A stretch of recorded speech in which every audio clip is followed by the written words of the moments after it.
Degree প্রথম বর্ষের প্রিয় শিক্ষার্থীবৃন্দ, আসসালামু আলাইকুম। আশা করি সবাই ভালো আছেন এবং নিরাপদে আছেন। আপনাদের ফাইনাল পরীক্ষাকে সামনে রেখে কিছু কিছু সাবজেক্টের সাজেশন দেখানোর চেষ্টা করেছি। তার ধারাবাহিকতায় আজ যে বিষয়টা নিয়ে আপনাদের সাথে আলোচনা করতে যাচ্ছি সে বিষয়টা হচ্ছে সমাজকর্ম। অন্যান্য সাবজেক্টের মতো সমাজকর্মের নাম্বার যে বন্টন পদ্ধতি সেটাও একই। এখানেও ৮০ নাম্বারের পরীক্ষা আপনাদের জন্য অনুষ্ঠিত হবে। সেখানে অতি সংক্ষিপ্ত প্রশ্ন এবং রচনামূলক অংশ রয়েছে। আমি বরাবরের মতো এখানেও অতি সংক্ষিপ্ত প্রশ্ন দেখানোর চেষ্টা করিনি, কারণ এক্ষেত্রে আপনাদেরকে একটু বেশি পড়তে হবে। সেক্ষেত্রে প্রত্যেকটা অধ্যায়ের শেষে যে অতিরিক্ত প্রশ্নগুলো দেয়া রয়েছে সেগুলো একটু চর্চা করবেন এবং বিগত সালে যে কোশ্চেনগুলো এসেছিল সেগুলো একটু দেখার চেষ্টা করবেন। যাদের সমাজকর্ম রয়েছে তাদের উদ্দেশ্যে বলছি, এই সমাজকর্ম বিষয়টাতে আপনাদের একটু বেশি পড়ালেখা করতে হবে। এখানকার প্রশ্নগুলো আসলে হুবহু যে কমন পাবেন বিষয়টা 80% সম্ভাবনা হয়তো বা সেরকম থাকে। সেক্ষেত্রে আপনার প্রত্যেকটা যে প্রশ্ন রয়েছে সেই প্রশ্নের উপরে আপনার ধারণাগুলো রাখতে হবে। সে তার ধারাবাহিকতায় বা সেই হিসাবে এই সাবজেক্টটাতে একটু বেশি কোশ্চেন রাখা রয়েছে। আশা করি হতাশ হবেন না, সবগুলো কোশ্চেন একটু দেখে যাবেন। এখান থেকে সংক্ষিপ্ত করার চেষ্টা করবেন না, তাহলে সবগুলো কোশ্চেন ইনশাল্লাহ কমন পাবেন। অন্যান্য সাবজেক্টের মতো আমিও এখানে যে অধ্যায় ভিত্তিক দেখানোর চেষ্টা করেছি। আপনাদের এখানে মোট 9টা অধ্যায় রয়েছে সমাজকর্মের প্রথম পত্রে। মোট 9টা অধ্যায় থেকে আমি কোশ্চেন ধারাবাহিকভাবে সাজানোর চেষ্টা করেছি। দেখেন, 1 নাম্বার যে অধ্যায় রয়েছে অর্থাৎ প্রথম অধ্যায় থেকে 3টা সংক্ষিপ্ত প্রশ্ন এবং 2টো রচনামূলক প্রশ্ন আপনাকে পড়তে হবে। 1 নাম্বার সংক্ষিপ্ত প্রশ্ন বলি, যেটা আপনারা দেখতে পাচ্ছেন, বাংলাদেশের সমাজ কল্যাণের পরিধি কি আলোচনা করো। সমাজ কল্যাণের পরিধি কি এটা আপনারা আসলে জানেন। পরিধি বলতে যে এই সমাজ কল্যাণ কোন পর্যন্ত যেতে পারে, সমাজকর্ম কোন কোন বিষয় নিয়ে আলোচনা করে, তার আলোচিত বিষয়গুলো কি, এই বিষয়গুলো হচ্ছে তার পরিধি। সুতরাং বাংলাদেশের সমাজ কল্যাণের পরিধি কি কি, এটা প্রথম প্রশ্ন। 2 নাম্বার সংক্ষিপ্ত প্রশ্ন, সমাজ সংস্কার বলতে কি বুঝো। সমাজ সংস্কার বলতে কি বুঝো। 3 নাম্বার সংক্ষিপ্ত প্রশ্ন, সামাজিক আইন কি। এরপর প্রথম অধ্যায়ের 2টো রচনামূলক প্রশ্ন রাখা হয়েছে। 1 নাম্বার, সমাজকর্মের পরিধি আলোচনা করো, এবং 2 নাম্বার, সমাজকর্মের লক্ষ্য ও উদ্দেশ্য সমূহ আলোচনা করো। এখানে রচনামূলক 1 নাম্বার এবং সংক্ষিপ্ত 1 নাম্বার প্রশ্ন দুটোই এক, তবে প্রশ্নটা বড় করে প্রস্তুতি নেবেন যাতে কোনো সমস্যা না হয়। তাহলে এখান থেকে 2টো প্রশ্ন পড়বেন, সমাজকর্মের পরিধি আলোচনা করো এবং সমাজকর্মের লক্ষ্য ও উদ্দেশ্য সমূহ আলোচনা করো। এরপর যদি দ্বিতীয় অধ্যায়ে আসি, সমাজকর্ম প্রথম পত্রের 2য় অধ্যায় থেকে সংক্ষিপ্ত প্রশ্ন মাত্র 1টা পড়তে হবে। সমাজকর্ম কি, সমাজকর্ম পাঠের প্রয়োজনীয়তা সংক্ষেপে আলোচনা করো। এই প্রশ্নটা একটা রচনামূলক প্রশ্ন হিসেবে প্রস্তুতি নেবেন। এখান থেকে সংক্ষিপ্ত প্রশ্নও আসতে পারে, আবার রচনামূলক প্রশ্নও আসতে পারে, আপনাকে জানতে হবে। সমাজকর্ম কি, সমাজকর্ম পাঠের প্রয়োজনীয়তা সংক্ষেপে আলোচনা করো।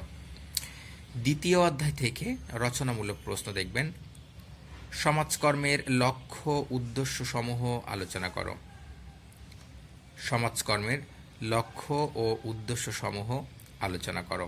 এই প্রশ্নটা প্রথম অধ্যায়ে কিছুটা ছিল, একটা পড়লে এখান থেকে পেয়ে যাবেন। সমাজকর্মের লক্ষ্য উদ্দেশ্য সমূহ আলোচনা করো।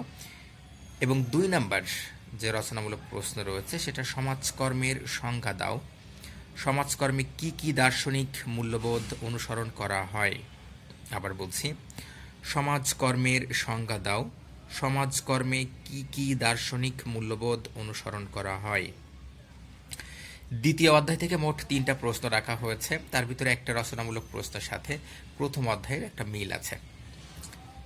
এরপর যদি 3য় অধ্যায়ে দেখার চেষ্টা করি, 3য় অধ্যায়ে কোনো সংক্ষিপ্ত প্রশ্ন আপনাদের জন্য কোনো গুরুত্বপূর্ণ প্রশ্ন নেই যেটা পরীক্ষায় আসতে পারে। এখান থেকে শুধুমাত্র রচনামূলক প্রশ্ন রাখা হয়েছে, তার সংখ্যা মাত্র 2টি। রচনামূলক প্রশ্ন 2টা, সমাজকর্মের সাথে সমাজ বিজ্ঞানের সম্পর্ক আলোচনা করো, এবং 2 নাম্বার, সমাজকর্মের সাথে অর্থনীতির সম্পর্ক আলোচনা করো। আপনাদের বইয়ে মোট 3টা বিষয়ের সাথে সম্পর্ক রয়েছে, সমাজকর্মের সাথে মনোবিজ্ঞানের সম্পর্ক, সমাজকর্মের সাথে অর্থনীতির সম্পর্ক। গত বছর সমাজকর্মের সাথে মনোবিজ্ঞানের যে সম্পর্ক সেটা এসে গিয়েছে। সুতরাং আপনাদের জন্য এই দুটো কোশ্চেন খুবই খুবই খুবই গুরুত্বপূর্ণ।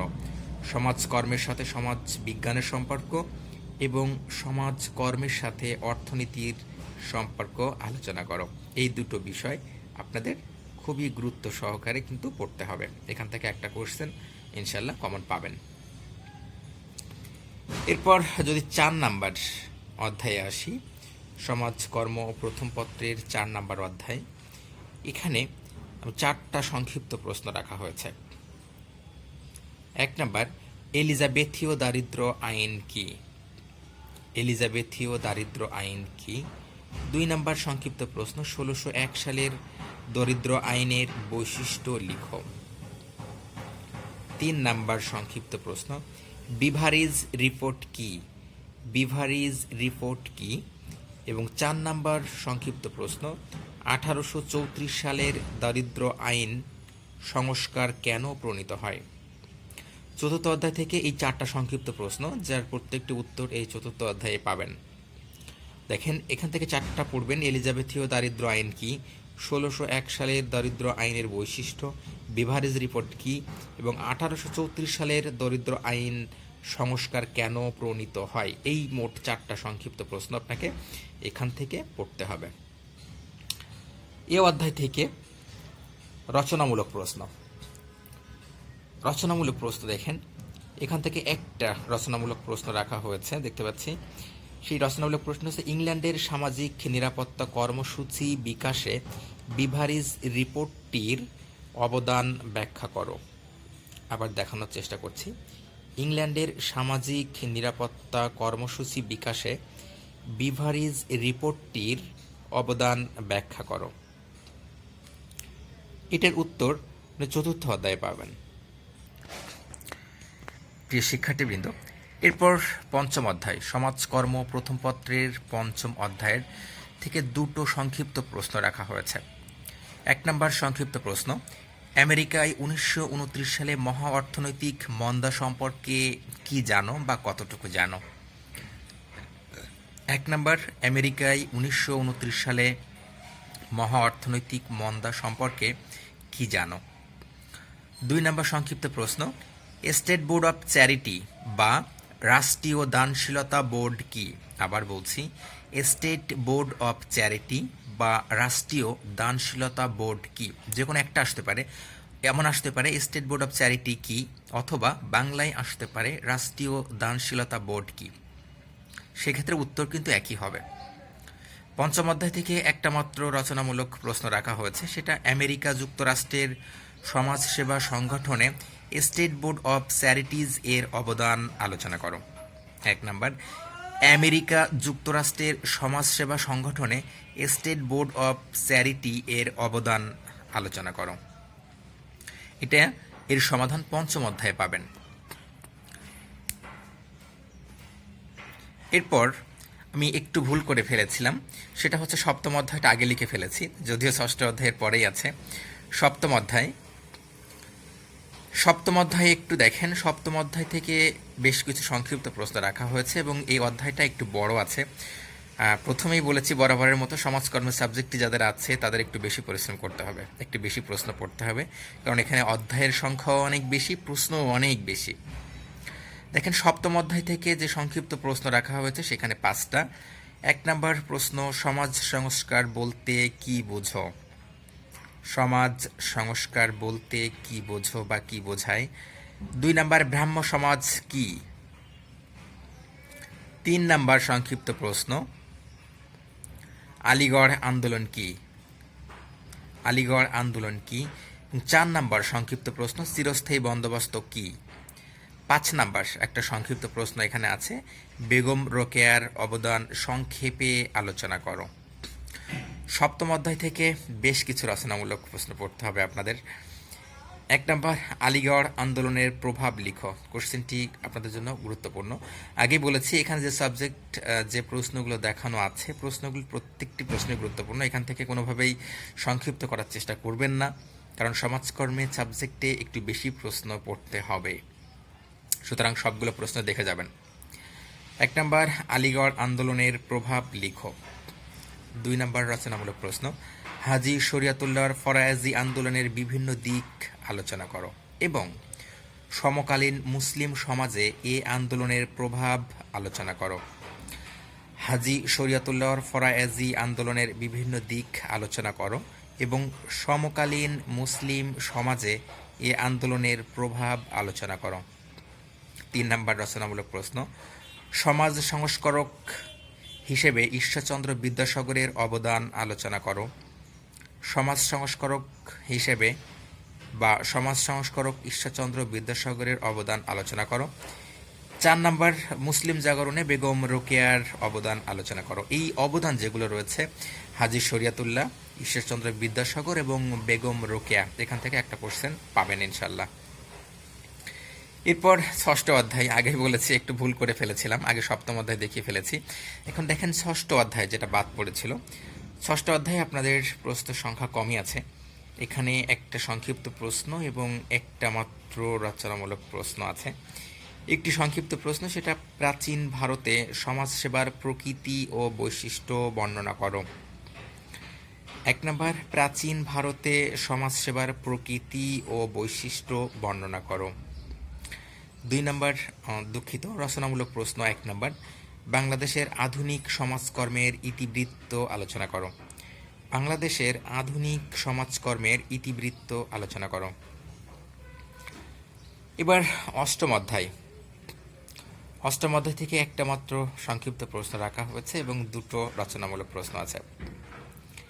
1 নম্বর সংক্ষিপ্ত প্রশ্ন, পেশা বলতে কি বোঝো বা পেশা কি বা পেশা কাকে বলে? 3 ধরনের কোশ্চেন হতে পারে। পেশা বলতে কি বোঝো, পেশা কি বা পেশা কাকে বলে।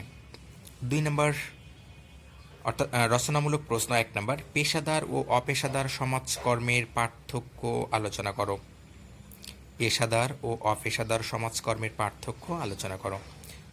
2 নম্বর রচনামূলক প্রশ্ন, বাংলাদেশে সমাজকর্ম পেশার মর্যাদা অর্জন করেছে কিনা? বাংলাদেশে সমাজকর্ম পেশায় মর্যাদা অর্জন করেছে কি না, এটা এর সমাধান পাবেন 8ম অধ্যায়ে। এরপর 9ম এবং শেষ অধ্যায় আপনাদের সমাজকর্ম প্রথম পত্রের। এখানে সংক্ষিপ্ত প্রশ্ন 2টো রাখা হয়েছে। একটি সামাজিক আইন কাকে বলে? সামাজিক আইনের প্রয়োজনীয়তা আলোচনা করো। সংক্ষিপ্ত প্রশ্ন 1, সামাজিক আইন কাকে বলে? সামাজিক আইনের প্রয়োজনীয়তা আলোচনা করো। 2 নম্বর, 1974 সালের শিশু আইনের 5টি ধারা উল্লেখ করো। 1974 সালের শিশু আইনের 5টি ধারা উল্লেখ করো। এখান থেকে 2টো রচনামূলক প্রশ্ন রাখা হয়েছে। সামাজিক আইনের সংজ্ঞা দাও বা সামাজিক আইন কি, এর লক্ষ্য, গুরুত্ব ও প্রণয়ন প্রক্রিয়া আলোচনা করো। 2 নম্বর, 1961 সালের মুসলিম পারিবারিক অধ্যাদেশ বা 1961 সালের মুসলিম পারিবারিক আইনের উল্লেখযোগ্য ধারাসমূহ বর্ণনা করো। 2 নম্বর রচনামূলক প্রশ্নে পারিবারিক অধ্যাদেশও আসতে পারে, আবার পারিবারিক আইনও আসতে পারে, উত্তর কিন্তু এক। আপনাদেরকে মনে রাখতে হবে, অনেক প্রশ্ন একটু ঘুরিয়ে পেঁচিয়ে আসে, উত্তরগুলো কিন্তু এক। তো আপনাদের সমাজকর্মের প্রথম পত্রে 9টা অধ্যায় ছিল। 9টা অধ্যায় থেকে আমি মোটামুটি দেখানোর চেষ্টা করেছি। এটা হচ্ছে 9ম অধ্যায়।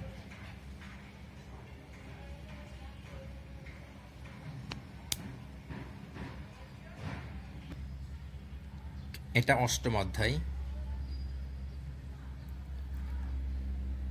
এটা 7ম অধ্যায়।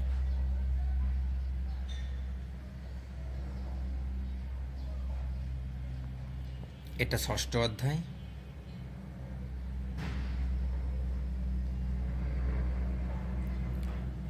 এটা 5ম অধ্যায়।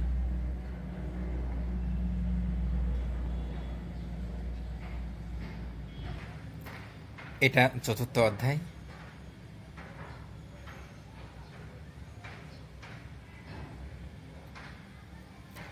এটা 3য় অধ্যায়, যেখানে শুধুমাত্র 2টো রচনামূলক প্রশ্ন রাখা হয়েছে। এটা 2য় অধ্যায় এবং এটা 1ম অধ্যায়।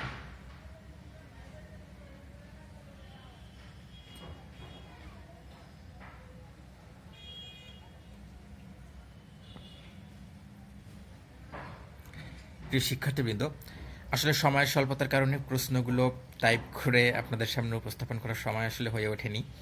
বেশ কিছুদিন যাবৎ খুব ব্যস্ত ছিলাম, আপনারা জানেন।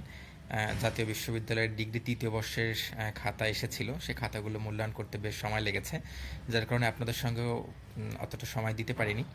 আর এখন সময়ের স্বল্পতার কারণে আসলে এভাবে টাইপ করে দেওয়াটাও সম্ভব হচ্ছে না। তারপরে আমাদের একটা ফেসবুক গ্রুপ আছে, অনেকেই আপনারা এই গ্রুপে হয়তো যুক্ত আছেন। এই গ্রুপে নোয়াখালী সরকারি কলেজের একজন প্রিয় শিক্ষার্থী রয়েছেন, জায়ান সৌরভ। উনি এইগুলো টাইপ করে দেওয়ার চেষ্টা করে। আমি গ্রুপের যে লিঙ্ক রয়েছে সেটা আপনাদের এখানে দিয়ে দেবো। এটার যে টাইপের একটা কপি আপনারা ওখানে পাবেন। সবাই ফাইনাল পরীক্ষাকে সামনে রেখে সেভাবে নিজেকে প্রস্তুত করে নেবেন। সবার জন্য শুভকামনা রইল। ভালো থাকবেন। আসসালামু আলাইকুম।